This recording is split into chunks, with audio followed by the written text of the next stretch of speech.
I'll never forget the chaos that morning, the kind that makes you question whether you're living in reality or just some weird, twisted dream.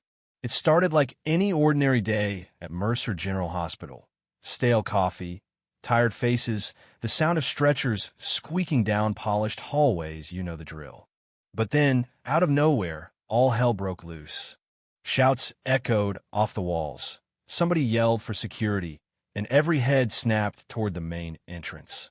That's when we saw Hema's stray dog, wild-eyed and desperate, charging through the doors as if the place was on fire. Now, working in a hospital, you see your share of strange things. People wander in with garden tools stuck in places you wouldn't believe, or try to check in her fake names. Trust me, we thought we'd seen it all. But this was new. The dog, scruffy, sandy-colored, limping on a paw that looked like it had seen better days, was carrying something in his mouth. At first, nobody paid much attention. Just a bag of trash, someone muttered. But the bag had moved. Let me back up a sec, because the real story started hours earlier, before Dawn even thought about breaking.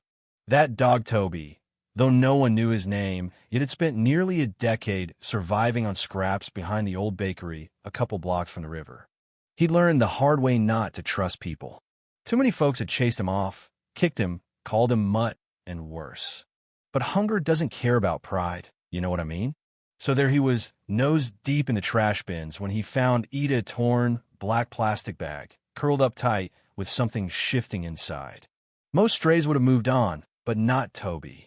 Maybe he caught a whiff of something different, a smell that didn't belong in the garbage. Not food, not rot, something alive, something small and helpless. He nosed the bag open, and what he found stopped him cold. Inside, curled up and silent, was a newborn baby.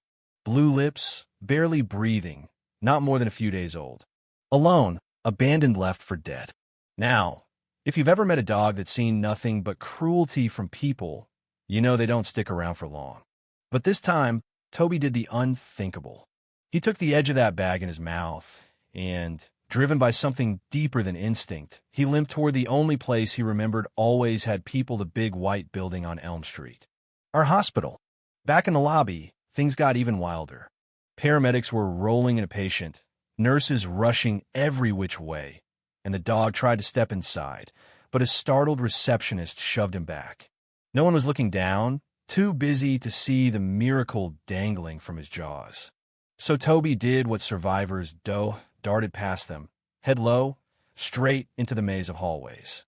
Past supply closets, vending machines, down into the staff lounge where 3 nurses were cradling their coffee. Try to catch 5 minutes of peace. 2 of them leapt up, waving their arms, ready to shoo him out, but the third, Erin Walker, a young nurse with a quiet way about her, froze. She saw something in Toby's eyes that most folks miss when they look at a stray. Not fear, not anger, but focus. She knelt down and whispered, "It's okay, buddy." Toby laid the bag gently on the linoleum and stepped back, ears flat. Erin glanced inside, and I swear, her gasp sucked all the air from the room. It wasn't trash. It was a baby, blue-lipped, silent but alive. She didn't hesitate. The code was called, doctors came flying, the tiny infant whisked away to the neonatal ICU, wrapped in warm blankets, tubes and monitors springing to life. For a moment, everyone forgot about the dog. But Erin didn't. She stayed behind, locking eyes with Toby. Slowly, she reached out, hand trembling, and he let her scratch behind his ears. Maybe it was the first gentle touch he'd known in years. Maybe it was the beginning of something neither of them could have imagined. 3 months passed in a blur. The story hit the local news, then spread like wildfire. Stray dog saves abandoned baby. But what people didn't see was the way that hospital changed after that day. Toby, once a nameless stray, became a regular fixture at Mercer. Erin brought him home that very night, and it didn't take long for him to go from survivor to family. Sometimes on her lunch break, she'd walk him around the block, and every time someone recognized them, they'd stop, shake their heads, and say, "Still can't believe it."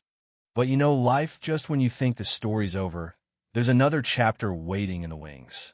One late afternoon, as the last orange light faded through Erin's living room window, She walked in cradling a tiny bundle in her arms. Toby, curled at the foot of the couch, lifted his head. The scent hit him instantly familiar, but new. It was the baby. Only now, she was warm, smiling, wrapped in a soft blue blanket, nothing like the cold, crumpled bag from that night.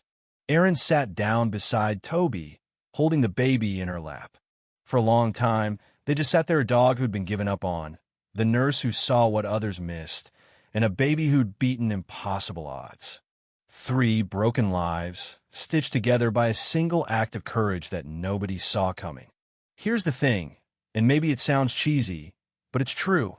Sometimes the greatest heroes aren't the ones in uniforms or with shiny badges.